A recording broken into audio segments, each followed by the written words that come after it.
जी हाँ दोस्तों, नमस्कार। एजू टॉक्स की एक नई वीडियो में आपका स्वागत है। मैं हूँ आपका दोस्त पंकज रावत। तो आइए करते हैं शुरू। पढ़ते हैं अल्फ़ा बीटा के बारे में, क्या मतलब क्यों इतना इम्पोर्टेंट है। ठीक है, तो कोई भी जो क्वाड्रेटिक इक्वेशन है पहले ही बता चुके हैं, A X square plus B X plus C की फॉर्म में होता है। आ रहा है समझ में? और इज इक्वल टू ज़ीरो मैं ले रहा हूँ। चलो ठीक है। और जिसके जो रूट्स, इसके जो जीरोज़ होते हैं, अगर मैं इक्वल टू ज़ीरोज़ कर दूँ, इसे ज़ीरो के इक्वल कर दूँ, तो अल्फ़ा और बीटा इसके जीरोज़ होते हैं।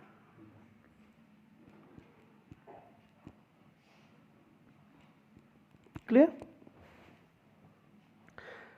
उसके बाद कई कई बार आपसे जो क्वेश्चन अराइज होते हैं वो कुछ इस तरह होते हैं कि आपको एक इक्वेशन दे दी जाती है और पूछा जाता है कि फाइंड 1/अल्फ़ा प्लस 1/बीटा, कुछ इस तरह से। क्लियर? या आपसे पूछा जाएगा कि alpha upon beta plus beta upon alpha, कुछ इस तरह से क्वेश्चंस आपसे पूछे जा सकते हैं। तो आइए इसके बारे में पढ़ते हैं कि क्या इम्पोर्टेंट है। ठीक है, देखो हमें पता है कि alpha plus beta minus B upon A होता है और alpha beta C upon A होता है। तो ऑब्वियस सी बात है, इन्हीं के बेसिस पे क्वेश्चंस राइज होंगे। फॉर एग्जाम्पल आपको कोई क्वाड्रेटिक इक्वेशन दी है और आपसे पूछा जाए कि 1/अल्फ़ा प्लस 1/बीटा निकाल लो, तो ऑब्वियस सी बात है एलसीएम अल्फ़ा बीटा हो जाएगा और ये हो जाएगा बीटा प्लस अल्फ़ा। ठीक है, अल्फ़ा प्लस बीटा की वैल्यू आपको पता रहती है, that is minus B upon A, और ये पता रहती है सी अपॉन ए। तो ए से ए कट गया, it is minus B upon C. Clear? अच्छा, दिक्कत कब आती है? प्रॉब्लम तब अराइज होती है जब आपसे पूछा जाता है कुछ इस तरह से, alpha upon beta plus beta upon alpha. Clear?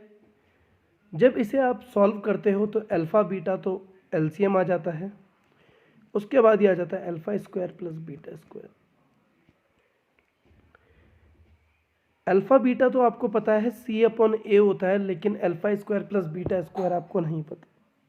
तो रिकॉल करते हैं एक formula, we know A plus B का whole square is equal to A square plus B square plus 2ab। और अगर हमें A square plus B square निकालना हो तो ये हो जाएगा A square plus B square, जो हो जाएगा हमारे पास, इसे रब कर देता हूँ पहले मैं।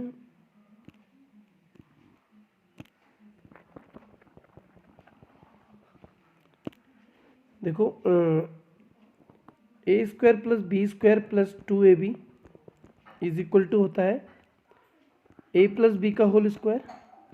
और अगर मुझे A square plus B square निकालना हो तो ये minus 2ab right hand side चले जाएगा, और अब ए और बी को अल्फ़ा से रिप्लेस कर दो। इट मीन्स यहाँ पे हमारे पास alpha square plus beta square, ये कितना हो जाएगा? ये हो जाएगा हमारे पास अल्फ़ा प्लस बीटा का whole square minus 2 beta upon alpha beta. ठीक है, ये वैल्यू हमें पता रहती है सी अपॉन, ये वैल्यू हमें पता रहती है माइनस बी अपॉन, और यहाँ पे वैल्यूज़ पुट करके हमारे जो आंसर है बहुत इजीली आ जाते हैं। ठीक है, कहीं भी अगर आपको alpha square plus beta square मिलता है, आप डायरेक्टली पुट करिए अल्फ़ा प्लस बीटा का होल स्क्वायर माइनस 2 बीटा। कहीं भी alpha upon beta plus beta upon alpha मिलता है तो ये इधर चले जाएगा alpha square plus beta square upon alpha beta. ठीक है, तो आइए अब कुछ क्वेश्चंस करते हैं इसके बेस पे। तो दोस्तों एक क्वेश्चन है कि फंक्शन ऑफ एक्स के x square plus 4x plus 4 दे रखा है, और क्वेश्चन में दे रखा है कि अल्फ़ा और बीटा इसके जीरोस है, और कुछ गिवन है कि alpha square plus beta square is equal to 24 है, और हमें निकालनी है फाइंड द वैल्यू ऑफ के। ठीक है, तो जिन बच्चों के पास आर डी शर्मा नहीं है टेंशन लेने की ज़रूरत नहीं है, सारे आर डी शर्मा के क्वेश्चंस मैं कंप्लीट करवाऊंगा। क्लियर? तो देखो यहाँ पे मैंने क्या कहा, जब भी कुछ इक्वेशंस आपको दी हो तो आपके पास ये तो गिवन था और दो चीज़ें और गिवन होंगी। अल्फ़ा प्लस बीटा कितना होता है हमारे पास, माइनस बी अपॉन ए, और ये कितना हो जाएगा, ये हो जाएगा -4 अपॉन के, माइनस बीटा अपॉन ए से, ठीक है। और अल्फ़ा बीटा हो जाएगा हमारे पास सी अपॉन ए, सी कितना है हमारे पास 4 अपॉन के। क्लियर? अच्छा, हमने पढ़ा अभी जस्ट कि जब भी alpha square plus beta square given हो तो हम इसे लिख सकते हैं अल्फ़ा प्लस बीटा का whole square -2 alpha beta is equal to क्या होता है, alpha square plus beta square. Clear? तो अब यहाँ पे आप देख सकते हो कि अल्फ़ा प्लस बीटा की वैल्यू मेरे पास कितनी निकल के आई है, -4 अपॉन के। ठीक है, तो यहाँ पे मैं दोबारा लिख देता हूँ, अल्फ़ा प्लस बीटा का whole square -2 alpha beta is equal to कितना था हमारे alpha square plus beta square. Values put कर देते हैं। देखो अल्फ़ा प्लस बीटा की वैल्यू थी -4 अपॉन के,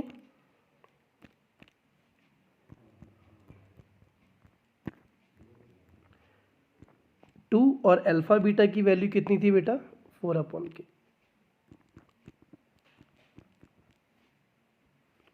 इज इक्वल टू, और alpha square plus beta square था कितना हमारे पास था, अल्फ़ा प्लस बीटा स्क्वायर दे रखा था 24। क्लियर? उसके बाद यहाँ पे ये हो जाएगा 16 अपॉन के स्क्वायर -8 अपॉन के इज इक्वल टू 24। उसके बाद यहाँ पे जब आप यहाँ पे एलसीएम लोगे तो ये हो जाएगा 16 - 8 के डिवाइडेड बाई के स्क्वायर इज इक्वल टू 24। ये आ जाएगा 16 - 8 के अपॉन के स्क्वायर इज इक्वल टू 24, और के स्क्वायर जब दूसरी साइड चले जाएगा तो ये हो जाएगा 16 - 24 इज इक्वल टू के स्क्वायर। अगर आप यहाँ पे चेक करोगे तो आप 8 बहुत साइड कॉमन ले सकते हो और इक्वेशन जो रिजॉल्व हो जाएगी 3k स्क्वायर प्लस के -2 is equal to 0। Middle term splitting multiply करके -6 लाना है, -6 मतलब घटा के हमें 1 लाना है मिडल टर्म बीच में, तो जाएगा 3k स्क्वायर, हमने लिया 3k -2,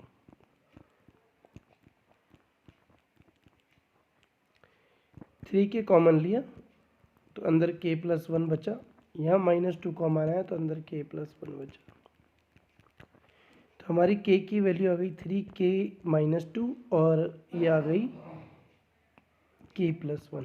तो यहाँ पे देख सकते हो आप, एक k की वैल्यू आ जाएगी 2/3 और k की वैल्यू आ गई -1, तो ये हमारे पास वैल्यूज आ गई। क्लियर? तो ये हमारे पास वैल्यूज आ चुकी हैं। आई होप आपको ये क्वेश्चन समझ आया होगा अच्छे से। नेक्स्ट क्वेश्चन करते हैं। क्वेश्चन पढ़ते हैं बच्चों। क्वेश्चन है, if alpha and beta are the zeros of the quadratic polynomial function of X दे रखा है, मतलब जो हमारी ये वाली इक्वेशन है, ये वाली। क्लियर? मैं इस इक्वेशन की बात कर रहा हूँ, ठीक है। तो जो हमारी ये वाली इक्वेशन है, ठीक है, ये वाली, तो जो ये वाली इक्वेशन है इसके अल्फ़ा और बीटा दे रखे हैं कि जो अल्फ़ा और बीटा इसके जीरोस हैं, ठीक है, अल्फ़ा और बीटा इस वाली इक्वेशन के जीरोस हैं, और हमें एक ऐसा इक्वेशन बनानी है, एक नई इक्वेशन ऐसी बनानी है जिसके जीरोस ये हैं। देखो ध्यान रखें, अल्फ़ा और बीटा इस इक्वेशन के जीरोस हैं। हमें एक नई इक्वेशन तैयार करनी है जिसके ये जीरोस हैं, मतलब x की दो वैल्यू, मतलब ये पूरा अल्फ़ा है और ये पूरा एक तरह से बीटा है। क्लियर? तो करते हैं इस क्वेश्चन को। हमारे पास जो गिवन थी इक्वेशन वो थी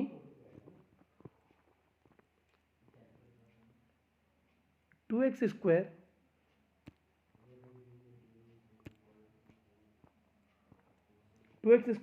माइनस 5x प्लस 7। क्लियर। और इसके जीरो से अल्फा और बीटा, तो हम इससे रिलेशन निकाल सकते हैं। तो alpha plus beta is equal to हो जाएगा minus B upon A, that is minus minus 5, ये हो जाएगा 5/2। क्लियर। और अल्फा बीटा हो जाएगा हमारे पास C upon A, that is 7/2। Clear. उसके बाद हमें जो दो जीरो, एक नई इक्वेशन निकालनी थी, तो जिसके जीरोस क्या थे, तो आप लिख दोगे जीरोस ऑफ न्यू इक्वेशन क्या थे हमारे पास। एक x की वैल्यू थी कितनी, मतलब x की जो वैल्यूज होती हैं उसी तो अल्फा बीटा बोलते हैं। 2 अल्फा प्लस बीटा, 3 बीटा और 3 अल्फा प्लस 2 बीटा। ठीक है। आपको जो ध्यान होगा कि जो हमने बताया था कि जो इक्वेशंस होती हैं, एक क्वाड्रेटिक इक्वेशन, अगर सम ऑफ जीरोस के बारे में बात करूं, जब उनके जीरोस गिवन होते हैं तो हम लिख सकते हैं उसकी जो इक्वेशन होती है वो होती है x² minus X sum of zeros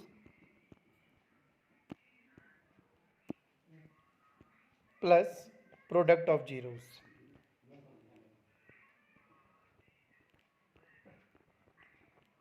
तो यहाँ पे आपको दिख रहा है सम ऑफ जीरोस, तो पहले हम सम ऑफ जीरोस निकाल देते हैं, फिर निकालेंगे प्रोडक्ट ऑफ जीरोस, फिर इस इक्वेशन में पुट कर देंगे। ठीक है। ऑफ जीरोस जब हम निकालेंगे तो सम ऑफ जीरोस कितना हो जाएगा। ठीक है। जीरोस का सम क्या था आप देख सकते हो, एक था जो सम से एस, जो सम ऑफ जीरोस था वो एक जीरोस था, इसका 2 नई इक्वेशन थी जो, और दूसरा था 3 अल्फा प्लस 2 बीटा। क्लियर। तो ये आया 5 बीटा प्लस 5 अल्फा, और जैसे ही आप 5 कॉमन लोगे तो जगह बीटा प्लस अल्फा बोलो चाहे अल्फा प्लस बीटा बोलो। क्लियर। और अगर आप चेक करोगे तो हमारी अल्फा प्लस बीटा की वैल्यू कितनी आई थी, अल्फा प्लस बीटा की वैल्यू थी हमारे पास 5/2। तो ये हो जाएगा हमारा 25/2। क्लियर। उसके बाद हम निकालते हैं प्रोडक्ट ऑफ जीरोस। क्या है, 2 alpha plus 3 beta multiply by 3 alpha plus 2 beta. तो ये कितना हो जाएगा बच्चों, 3 2 जा 6, 3 2 जा 6 अल्फा स्क्वायर। क्लियर। उसके बाद ये 2 2 जा 4 अल्फा बीटा प्लस 3 से ये हो जाएगा 9 अल्फा बीटा प्लस 3 ये इससे मल्टीप्लाई हो जाएगा 6 बीटा स्क्वायर। ठीक है। तो इसको मैं एक साथ ले लेता हूँ कॉमन, तो ये जाएगा 6 alpha square plus beta square, और यहाँ पे कितना हो जाएगा 13 अल्फा बीटा। घूम फिर के वही बात कि alpha square plus beta square को हम क्या लिख सकते हैं, ये मैंने पहले ही आपको बताया। ठीक है। तो यहाँ पे मैं alpha square plus beta square को क्या लिख सकता हूँ, 6 ब्रैकेट में अल्फा प्लस बीटा का whole square minus 2 alpha beta. Clear. तो हो जाएगा प्लस 13 अल्फा बीटा। क्लियर। तो जब मैं इसे सॉल्व करूंगा तो ये हो जाएगा, आप देख सकते हो ये हो जाएगा 6, जब मैं इसे मल्टीप्लाई करूंगा तो 6 multiply by alpha plus beta का होल स्क्वायर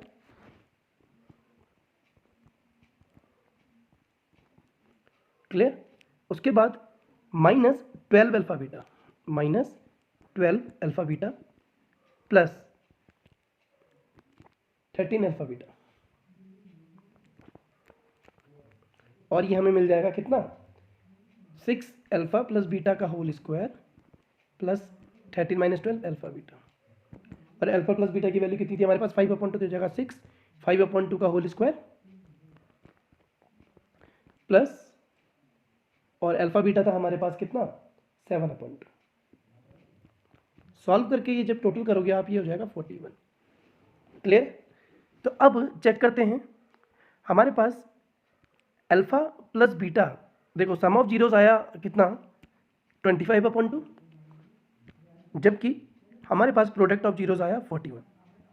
तो हम इसे रख देंगे इक्वेशन में। तो अल्फा प्लस इक्वेशन क्या थी हमारे पास, इक्वेशन जो थी हमारे पास क्या थी, नई इक्वेशन थी x² plus x sum of zeros plus product of zeros is equal to 0। चलते हैं दोबारा पीछे की तरफ, x² प्लस, सॉरी ये माइनस है, ठीक है, इक्वेशन ये माइनस होती है, ठीक। तो इक्वेशन हमारी क्या होती है x² minus x sum of zeros plus product of zeros. Clear. तो यहाँ पे आप इक्वेशन रख सकते हो,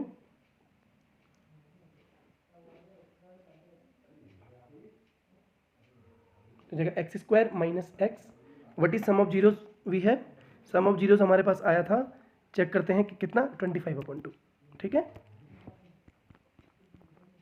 और प्रोडक्ट ऑफ जीरोस आया था 41 इज इक्वल टू 0। तो जब ये इधर एलसीएम लेंगे तो जगह 2x² minus 25x plus 82 is equal to 0। Clear. तो this is the required equation जिसके zeros 2 alpha plus 3 beta plus और 3 बीटा प्लस 2 अल्फा होंगे। तो आई होप ये 2 क्वेश्चंस मैंने कराए हैं बहुत ही इंपॉर्टेंट, आपको समझ आए होंगे। तो अगर वीडियो पसंद आई हो तो प्लीज़ लाइक करें, शेयर करें और सब्सक्राइब करें। धन्यवाद।